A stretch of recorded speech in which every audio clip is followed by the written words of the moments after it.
The coronavirus death toll is still rising, as you know. We'll get you up to date on that in just a second. But first, Anthony, as you know, there's another serious threat we need to focus on right now.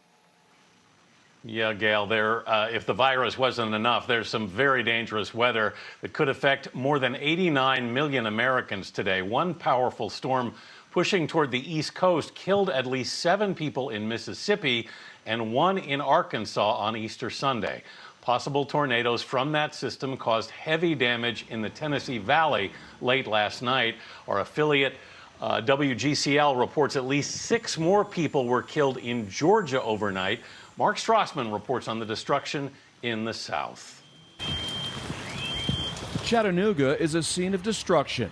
Lives tossed in the middle of the night, compromising stay-at-home orders issued over the pandemic that grips the nation. Oh man, look at this. This thing's like a mile. This thing was a mile wide.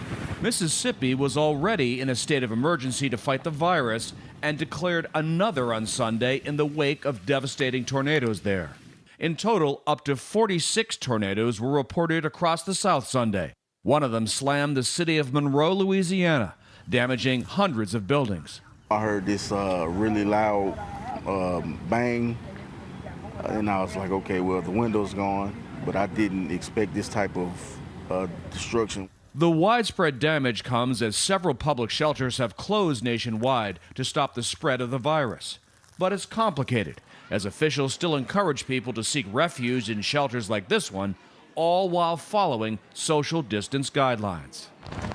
In Alabama, the governor urged shelters to stay open and even ease some of the state's coronavirus's restrictions after a tornado reportedly injured at least 3 people on the Walker-Jefferson County line.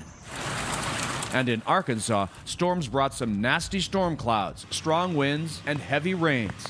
Just fell on this house, Sending an uprooted tree through the roof of this home in Hot Springs and causing 1 fatality in Jefferson County. For CBS This Morning, I'm Mark Strassmann. Ma'am, are you okay? And unfortunately, the severe weather threat is not over. Lonnie Quinn, chief weathercaster at our New York station WCBS TV, is tracking all the storms today. Lonnie, good morning. So who's in the crosshairs today?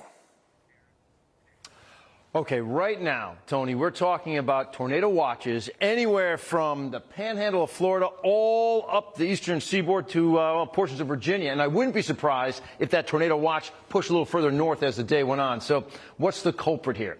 You look at the low-level jet stream. The low-level jet stream, it's flowing at around 120 miles per hour. And it's important to talk about the low-level jet because that's air that's less than 10,000 feet from the surface. And all it takes is a little piece to drop down. The worst of it right now around the Carolinas, by the time you get to, say, lunchtime, it's into the Chesapeake. By the time you get to 4 p.m., it's to New York City. So we're not talking sustained winds, right? We're talking these gusts and even the possibility for more tornadic activity as we push through this day. Wind alerts, and this is something else. The red is the most serious, all right? Those are high wind warnings. That's where it's most likely to find the power outages. But all the areas shaded in tan, those are still wind advisories. So nearly half of all Americans are under some kind of a wind alert today.